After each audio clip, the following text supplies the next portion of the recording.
6 months ago I found out Mark was cheating. It happened to be our daughter's 8th birthday. She was in the living room, tearing into the present her dad gave her. A digital drawing tablet she'd been dreaming about for months. She jumped up with joy, threw herself into Mark's arms and squealed, "You're the best daddy ever." I was in the kitchen, putting the finishing touches on her birthday cake. I hadn't even smoothed out the chocolate glaze when I heard their laughter echoing from the other room. I turned instinctively to look. It was a picture-perfect moment, one I almost reached for my phone to capture. But I didn't. Because just then my assistant Emma called. She's not the type to bother me outside of work hours unless it's serious. I frowned, wiped my hands and answered, lowering my voice. "What's up?" She hesitated for a second, then said quietly, "Claire, I think you need to see this." I tapped the link she sent. My heart dropped. There was Mark in a video on some social media account, sitting across from a much younger woman at a trendy new sushi spot with an open-air patio. The video was crystal clear. She held up a peace sign to the camera, smiling wide. Mark looked startled, caught off guard, but didn't object. I clicked into the profile. The account belonged to someone named Tessa. The profile picture was a pouty-faced selfie. Her feed was all luxury. Afternoon teas, horseback riding, wine-tasting dinners. Then I found the video. Caption read, "Dinner at a Michelin-star sushi place with my man. Feeling so blessed." The comments were full of people asking who the boyfriend was. She didn't reply. I checked the post date. 2 days ago. The same night Mark told me he had to head to the Bay Area last minute for a project meeting. I stood frozen at the kitchen doorway watching the two of them still laughing, now setting up the tablet together. My grip slipped. The frosting spatula fell into the sink with a dull clatter. I didn't cry. I didn't scream. I didn't even confront him. It wasn't the first time I'd sensed something was off. But this time I had proof. I calmly washed my hands, shut off my phone and went back to the cake like nothing happened. That night, after our daughter fell asleep, Mark was in his office on a video call. I walked in with a glass of water, handed it to him and sat across from him on the couch.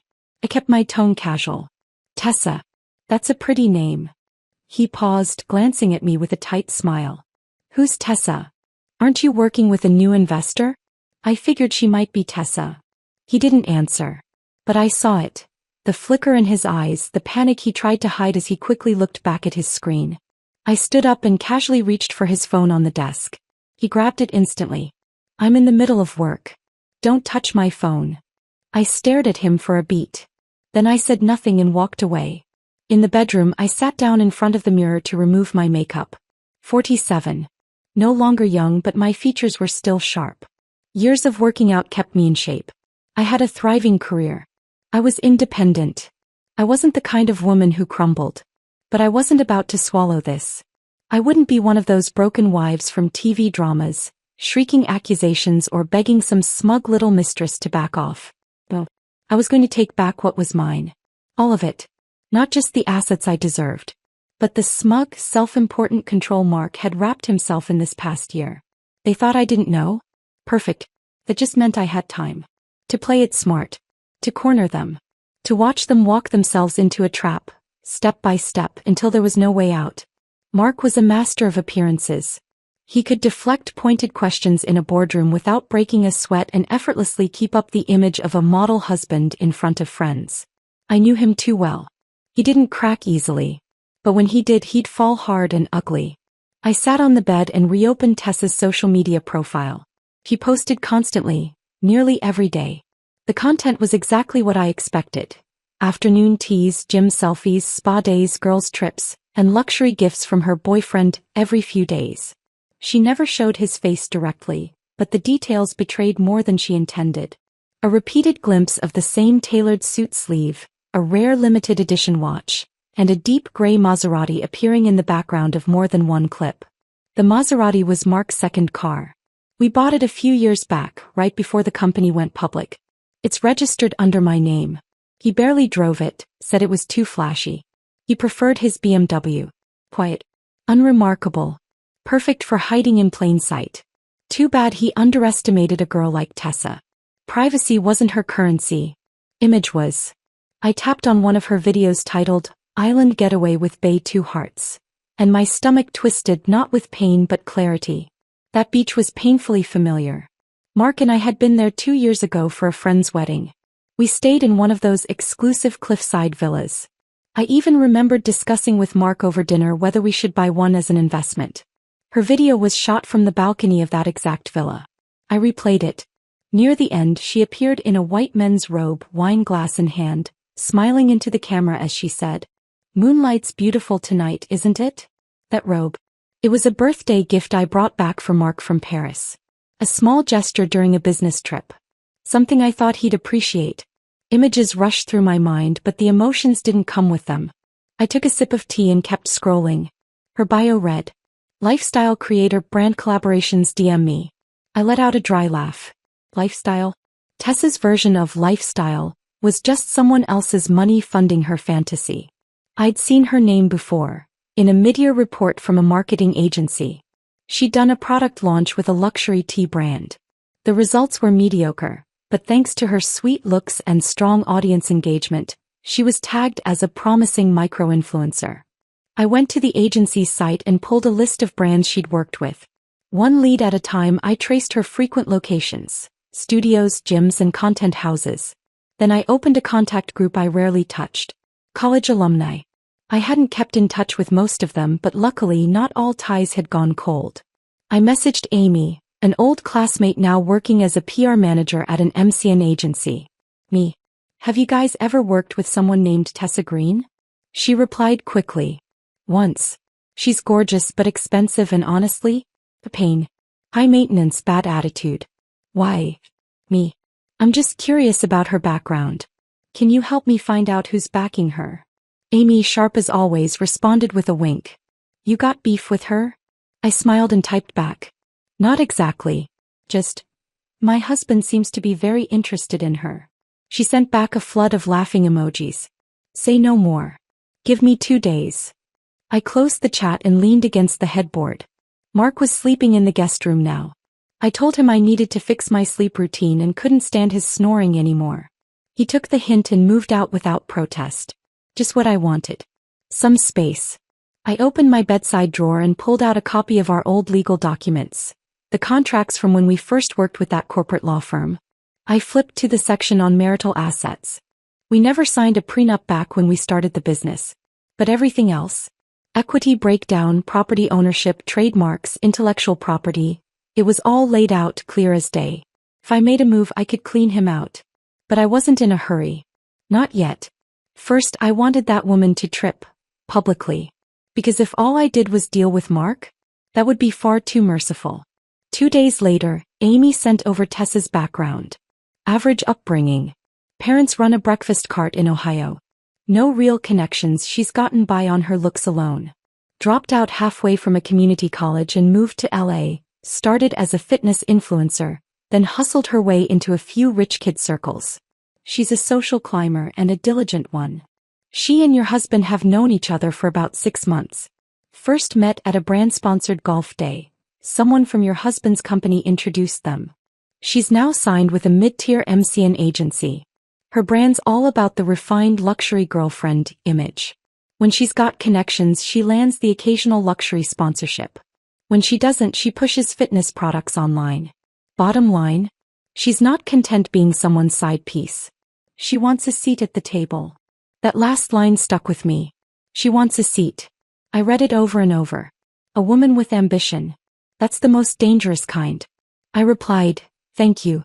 One more favor. Don't let her know someone's digging."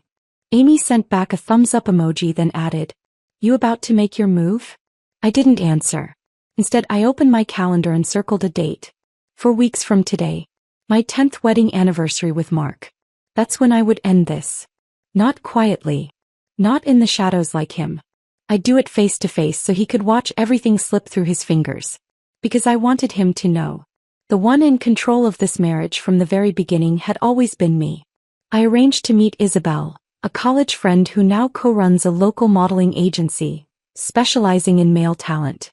We met at her favorite Italian place, right downstairs from her office. "Claire," she said, scanning the menu with a smirk. "Haven't heard from you in years, and now you're asking me for a model? Should I be flattered or worried?" I smiled. A friend of mine is shooting a luxury-themed video. Needs a male lead. Not a big production though, it's more of a private atmosphere kind of thing. Low budget. No official credits. She looked up at me with a sharp, amused expression. You fishing? I didn't deny it. Just kept smiling. Her eyebrow lifted. Interesting. What type are you looking for? Clean cut but with an edge. Has to have that rough beauty, appealing but not overly polished. The kind of man women look at and think, I could tame that. Isabel studied me for a moment. Then something flickered in her eyes. Something going on at home?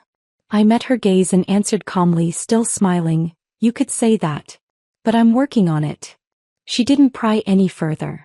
Just folded her menu and said, all right, let's eat first. Then I'll take you upstairs. Some of the boys just wrapped a shoot this morning. You can have a look. By 2 p.m. we were on the third floor of her office, inside a cool, dimly lit studio. The scent in the air was a sharp mix of shampoo and cigarette smoke. The AC was blasting. A row of young male models sat in front of vanity mirrors, getting makeup touched up, electronic pop playing overhead. They were tall, angular, airbrushed to perfection. Some of them even wore a subtle dusting of shimmer on their cheekbones. As we walked the floor, Isabel gave me a running commentary. That one just did a cologne shoot. Leans a little too androgynous for what you're describing. That one came up through film sets. Was a stunt double, great physique, not great with dialogue. Oh, and that guy's ex-military. A bit rough, but he's sweet. Very cooperative. I nodded, politely scanning each face. But nothing held my gaze. It wasn't that I was being too picky. It was that they were all too posed. Their eyes were vacant. Their energy hollow. They didn't even realize how much they looked like commodities. And I wasn't looking for a commodity. I needed a weapon. Just as I was about to give up, a burst of laughter came from the studio entrance. A tall man walked in, white t-shirt, cargo pants, a pair of sports sunglasses hanging from his neck, worn leather boots on his feet. He looked like he'd just stepped off a surfboard somewhere along the coast, sun-drenched, unbothered but clean. As he entered, a few assistants called out cheerfully, Noah's here. He gave them a casual nod. Laid back but not sloppy. I watched him. He noticed me. Nodded politely. Hello. His voice was calm and steady. His gaze direct. I turned to Isabel. What's his name? Noah Sanders. 27. Used to be a fitness trainer. Got scouted by a makeup artist and pulled into this world. Smart, grounded, and emotionally solid. You like this type? I nodded. He's the only one that feels right. Isabel's smile faded slightly. Her tone turned cautious. But I have to warn you, he's complicated. How so? She hesitated, choosing her words carefully. He doesn't trust people easily. There was a time he nearly signed with a high-end agency, found out they were involved in some shady business. He walked out and tore up the contract. He needs money, but he's got lines he won't cross. I didn't answer right away. Kept watching Noah. He had taken off his t-shirt and was slipping into a black suit for the shoot. His build was sharp, broad shoulders, narrow waist. But his movements weren't showy. There was a quiet defiance in the way he carried himself, a kind of proud restraint. Boundaries aren't an issue, I said coolly. As long as I make the lines clear, and he understands the reward, he'll know he's not going to lose. Isabel glanced at me, expression unreadable, but said nothing. We exchanged a look. Then I turned and walked out of the studio. The door hadn't even closed behind me when someone inside shouted, Noah, there's a lady asking for you. A few seconds later I heard footsteps. I stood at the far end of the hallway by the floor-to-ceiling windows. He approached and stopped beside me. You were asking for me? I turned to face him. His features were striking. Strong jaw, clean lines. When serious, he had the intensity of a man who didn't waste time. But when he smiled, he looked like an overgrown, harmless puppy. Yes, I said. I'd like to talk to you about a short-term arrangement. He hesitated briefly, then nodded. All right. 10 minutes later, we were seated in a glass-walled conference room. Sunlight streamed across the table. I didn't waste time. I have a private project. You'd be involved for 3 months. No fixed location. No cap on compensation. It depends entirely on your performance. He listened carefully, focused. What do you need me to do? I pulled a photo from my folder and slid it across to him. Tessa, I need you to get close to this woman. He studied the photo for a moment, expression unreadable. Who is she? You don't need the full story, I said. Just know this, she broke up someone's marriage. And I intend to pull her down from that glittery little pedestal she's built for herself. He didn't respond right away. Just pushed the photo back toward me. I understand, he said. But I have one question. Go on. His gaze sharpened. The polite curiosity from earlier was gone, replaced by something far more observant. More precise. Why me? You have money, connections, leverage. You could hire an actor. You don't need to take a risk on someone like me. I met his eyes and answered clearly without blinking. Guess you're different. You have that edge. The kind of presence that makes women want to own you, and yet, leaves them unsure if you're worth the risk. I think she'll be drawn to you. Noah raised his brows slightly, surprised by my bluntness. He paused, then asked, what kind of woman is she? I leaned back. Greedy. Flashy. Thinks she can control men. He held my gaze, and this time there was steel in his voice. All right. I'll do it. Terms. Win her over. Live with her for a while. Get her to walk away from her current target, on her own. 3-month deadline. 200 grand.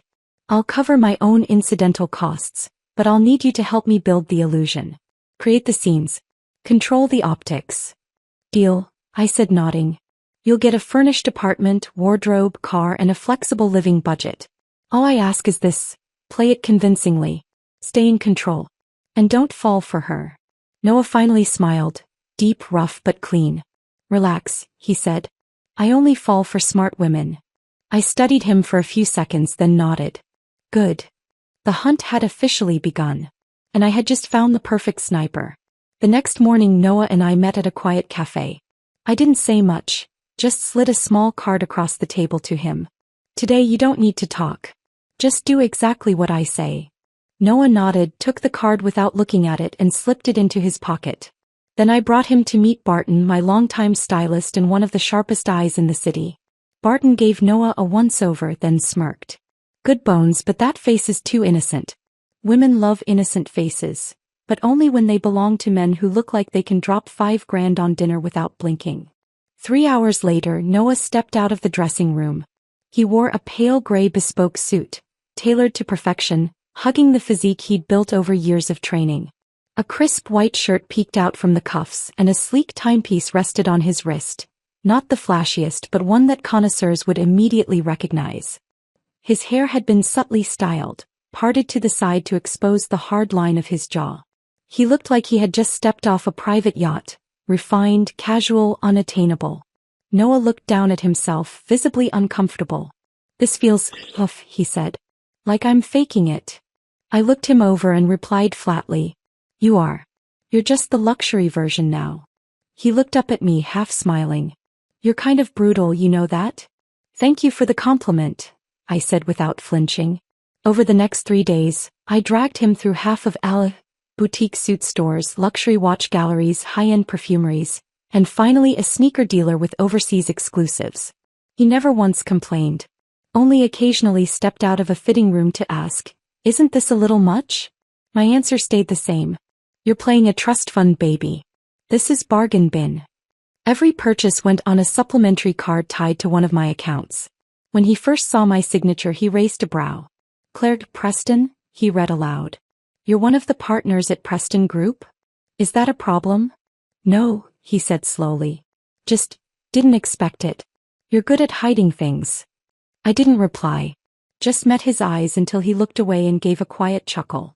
On the 4th day we moved him into the apartment I'd arranged. A newly renovated duplex on the edge of Beverly Hills. Open floor plan, 2 stories with a studio space on the upper level wrapped in floor-to-ceiling windows. Everything rental, cleaning, shopping, was handled by a professional team.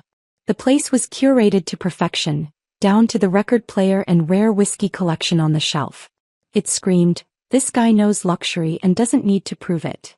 Noah stood by the windows at sunset, looking down at the cars weaving through the LA traffic. Then quietly he asked, have you done this before? Done what? hired someone to wreck a relationship. I looked at his reflection in the glass. No. I've never interfered in other people's lives. He turned slightly. So what's this? This, I said, is showing someone what it costs to mess with mine. He let out a soft laugh. I'm dying to meet the girl who thought coming after your life was a good idea. Once everything was in place, we moved to phase 1. Day 5, 4 p.m., Noah appeared outside the Equinox gym Tessa frequented. I'd already secured him a private VIP membership and staged a series of polished gym photos for his Instagram. A slow rollout of a wealthy, fit, discreet persona. Tessa arrived right on time. Tight yoga set, sleek low ponytail and no makeup, somehow looking even better than she did on camera. Just as she pushed the door open, Noah accidentally stepped into her path. They nearly bumped chest to chest. Tessa took a step back, ready to apologize, until she saw him. Noah gave a polite nod. Ladies first. She instinctively gave him a once-over. Plain white tee. Clean sneakers. But the watch? Subtle, expensive, exclusive. One of those indie pieces only the in-crowd recognized. Tessa hesitated, then offered a soft, practiced smile. Noah didn't linger. He walked straight into the weights area without another glance. Across the street, I sipped my espresso on a cafe patio, watching through the window as Tessa turned to look back at him. I smiled. The bait was in the water. And she'd already nibbled. It took her 2 days to cave. Then came the DM. Short, casual, barely flirtatious. Hey, were you at Equinox the other day? Noah handed me the phone. I glanced at the screen and said calmly, wait 2 hours before replying. He nodded and pocketed the phone. Tessa's type couldn't stand being ignored. Silence was the quickest way to get her curious. 2 hours later, Noah sent a reply. That was you? The lady I nearly collided with at the entrance? I remember. She responded in less than a minute. You're in great shape. Been working out long. Noah looked at me and asked in his steady tone, is now the time to reel her in? I looked at his phone, then shook my head. Not yet. Let her circle the bait a little longer. If you pull too early, she'll smell the hook. He nodded again, perfectly patient. During that stretch of time, Noah was even more composed than I expected. Even when Tessa's messages came flooding in, when she accidentally bumped into him at the gym, flashing a flirty smile and pretending fate had done it again, he remained polite, distant, never crossing the line. She invited him to dinner. He replied, I've got a gala tonight. She asked where he worked. He said, just helping out with the family business. That push and pull just out of reach. It drove her wild. A week later she cracked. You're the hardest man I've ever tried to figure out. That's what she said to him outside the women's locker room at the gym. That day, Noah was wearing a dark burgundy long-sleeve shirt, collar slightly open. Just visible at his collarbone was a fresh tattoo, a line of Latin I had commissioned specifically for him. My freedom belongs to no one. Tessa stood beside him, staring at the ink for a good 5 seconds before breaking into a laugh. I like your tattoo, she said. Noah tilted his head, the corner of his mouth twitching up. Thanks. Her eyes sparkled, clearly intrigued. Be honest. Would you ever consider being the lead in my next video? What kind of video? A short film I'm producing. My director says we need a male lead who feels natural, unforced. You'd be perfect. Interested. Noah didn't answer immediately. Instead he asked, do I need to take my shirt off? Tessa blinked, then burst into laughter. You're hilarious. Okay, no shirtless scenes. Then I'll think about it. That was Noah's gift. He danced on the edge of flirtation without ever stepping into the danger zone. Disarming, never alarming. Later that night, I replayed their conversation on the surveillance footage. My expression didn't change. She's just about hooked, I said. Noah took off his jacket and slouched onto the couch, sipping sparkling water from the bottle. She's easy to work, he said simply. I turned to him. You like that kind of easy? He frowned slightly. I like smart women, just not the ones who think they're the smartest person in the room. I didn't answer. Noah studied me for a moment, then asked, you don't actually hate her, do you? You think I should? He gave a small shrug. Just the way you look at her. It doesn't feel like hate. I gave a faint smile. I don't hate her. I just want her to realize she's playing a game she doesn't even understand. Noah nodded after a beat. Then I'll accept her offer tomorrow. The next afternoon, Tessa brought him to a location. It was one of those hidden photo houses tucked high in the LA hills. Glass ceiling, open rooftop, city lights as the backdrop. A perfect spot for creating the illusion of a boyfriend aesthetic. Noah wore a crisp white shirt, a couple buttons undone. Coffee in hand, he stood by the window pretending to take a business call. Tessa worked the camera from behind, snapping away. "Can you loosen up a bit?" she frowned. "You look like you're closing a deal on a hedge fund." "I am that guy," Noah grinned. She gave him a playful shove. "You're impossible." After the shoot, she took him to a newly opened restaurant. Before she could reach for the check, Noah had already paid. She blinked, clearly pleased, though she tried to look annoyed. "Hey, we agreed. This one's on me. I don't let women pay for the first dinner." "Why not?" "Because if I pay, it's my choice. If you pay the next one, it's yours." Tessa stared at him for a long second. Then she said, "I like that cocky vibe you've got. Like you could disappear any minute, and if you don't, I'd better hold on tight." Noah didn't respond to her little declaration. He just reached out, gently tugged her collar closed. "It's getting cold." Tessa beamed like she was floating. From my car parked across the street, I watched them exit the restaurant shoulder to shoulder. In my earpiece, a soft voice crackled through, Noah's mic hidden in his shirt pocket. "I like you." I closed my eyes and exhaled slowly. The game had officially entered its second half. From that night forward, their relationship began to heat up. Tessa texted him constantly, her tone shifting from playful to intimate, casual hellos turning into good mornings and good nights, gym invites turning into dinner invites, and then came the bold questions. "Do you miss me today?" Noah's replies were sparse, but precisely timed. "Just left the gym." "Saw your message. Was at the club late last night. Missed a few texts. You looked great in that white dress today." He never initiated. But when he responded, it hit her right where she needed it. Tessa was hooked. She started posting less about her work, more about Noah. Subtle clips. A silhouette, a jawline, the curve of a hand, a pair of sneakers. She never called him her boyfriend, but her followers knew. There was someone. Someone who belonged to her. I scrolled through her posts, each one more transparent than the last, and tapped the screen with a dry smirk. She had begun betting all her chips on a new man. And somewhere across town, Mark finally started to feel the sting of unease. He started coming home more often. Stopped using late meetings as an excuse to skip dinner. A few times he even suggested we go out as a family. "Feels like it's been a while since we had a proper meal together," he said one evening, sitting across the table with a face that tried to look sincere. I glanced at him, didn't respond, just smiled and ladled soup into our daughter's bowl. Testing the waters, he went on.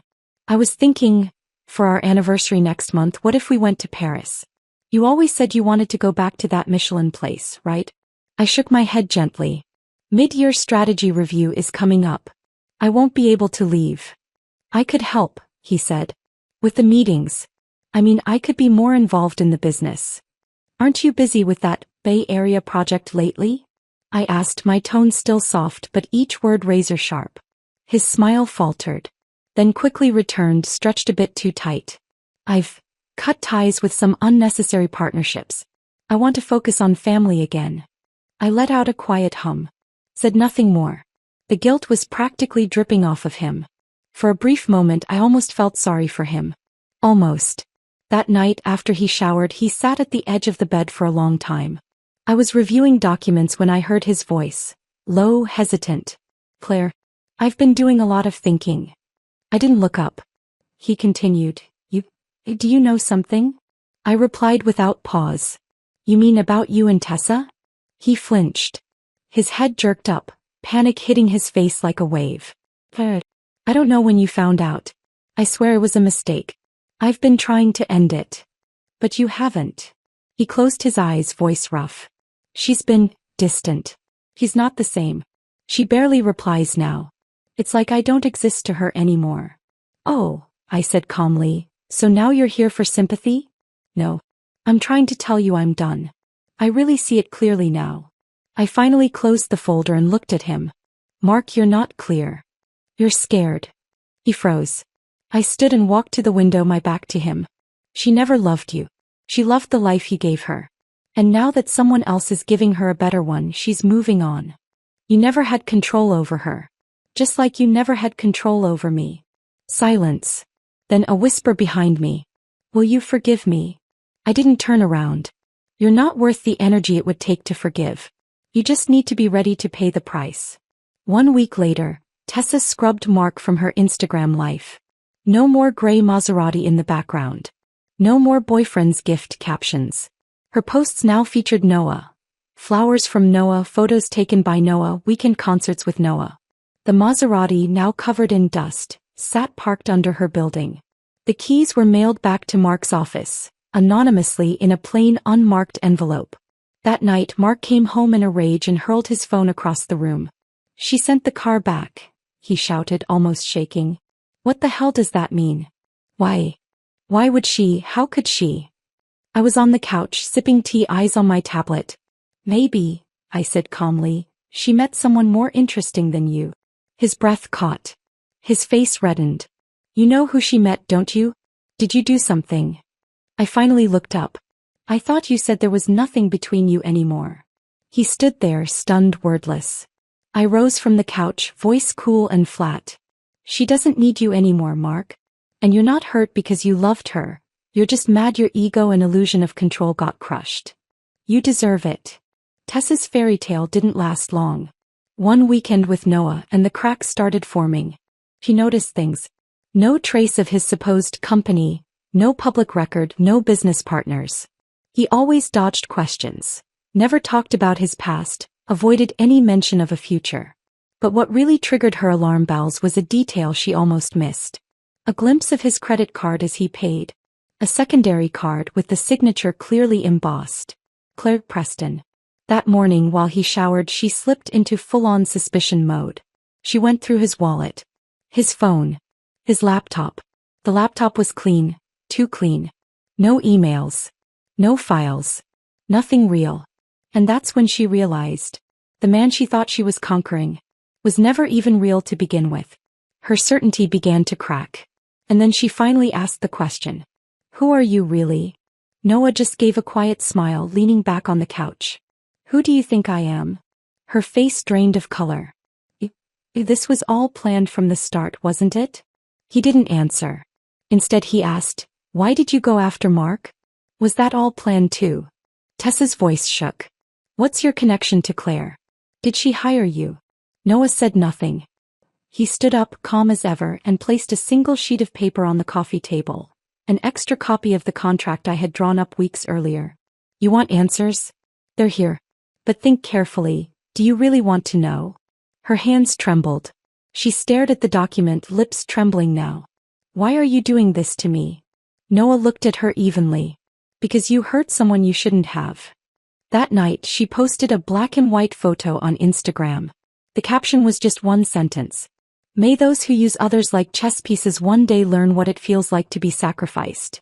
The next morning her entire online presence vanished. No more Instagram. No more affiliate links. No more polished vlogs or curated luxury. Gone. Mark spiraled. He called. Texted. Drove to every studio, gym and coffee shop she'd ever tagged. But no one had seen her. Meanwhile, the divorce papers I filed landed on his desk, served by my attorney's office. They came with attachments. Proof of infidelity. Asset breakdowns. Custody intentions. A formal request for a freeze on his share of the company's stock. He called me immediately. Claire, have you lost your mind? You're trying to destroy me. You're making this public. Don't you care about the company? I answered calmly. The only person who made this public was you. Don't forget, the evidence was yours to begin with. Silence on the line. 2 days later, Mark showed up at the house reeking of alcohol, holding a wilted bouquet of flowers. Claire, please, don't do this. We have a daughter. We've built so much, so many years. I stood in the doorway unmoved. You already destroyed this, Mark. All I'm doing now is refusing to keep pretending. He had no words left. He staggered away, defeated. I watched him go from the doorway, not a flicker of emotion in my chest. On the day of the court hearing, his lawyer looked embarrassed before we even sat down. I submitted everything. Message logs. Photos. Bank statements. receipts for luxury gifts, car registrations, all under joint marital assets. Mark's lawyer tried to object feebly. Some of these purchases may not be clearly tied to Claire's property rights. My attorney responded coolly. The Maserati is registered under Ms. Claire Preston's name. Mark went pale. Sweat formed at his temples. He lowered his head. The final ruling. I received 68% of the company's shares. Mark was removed from all managerial duties. Both properties were awarded to me. I retained full custody of our daughter. He was ordered to repay all misuse of shared funds within 6 months and issue a public settlement statement. He looked like an empty husk sitting in that boardroom, hollow, gray, broken. When I walked out of the firm, the LA sunlight was golden and sharp. My phone buzzed. A message from Noah. She's completely off-grid. Instagram account deleted. Tin dropped her. You won. I stared at the screen, then typed a single reply. Thank you for the performance. Perfect finish. He responded moments later. I told you, I only fall for smart women. I didn't answer. Mark tried to pick up our daughter the following weekend. She stood behind me at the door, gripping my hand and whispered, Mom, do I have to go with Dad? I knelt down, looked into her eyes. Why don't you want to? She pouted. He never plays with me. He always said he had to travel, but he was just lying. I don't think he loves me anymore. I pulled her into my arms. Honey, your dad still loves you. He just made some very bad choices. And maybe we give him a chance to fix those. But you don't have to be afraid. I'll always be here. No one's going to hurt you again. At the door, Mark had heard every word. He lowered his head. Didn't knock. Just turned and walked away. He'd believed I would always forgive him. Believed he could pull strings and regain control. He forgot who he was up against. A woman who didn't just survive betrayal, but turned it into a strategy. 3 months later, I bought a small cottage near the sea in Santa Barbara. Each morning, my daughter and I walk barefoot along the shoreline. She draws whales and stars in the sand, sings as she braids her hair, and sometimes writes my name in her notebooks just to see it there. Work continues. Only now, I don't attend the meetings. I've handed things off to the people I trust most. As for Noah, he never contacted me again. It was as if he'd vanished the moment the curtain fell. I heard he moved to San Francisco. Started working on a stage production. Maybe he rebuilt his life. Maybe he became someone else entirely. I never looked for him. I didn't need to. But as some people, they're not meant to stay. They're just the ones who step in when the lights go dark and help you burn it all to the ground. Noah was never the ending. He was the sharpest blade I could wield. I told the story, played the part, cleaned up the aftermath, and then I stepped into the sea breeze and became myself again. No husband, no marriage, no buried rage, just a woman, fully awake, in complete control. My name is Claire Preston, and this isn't the final chapter. It's just the beginning.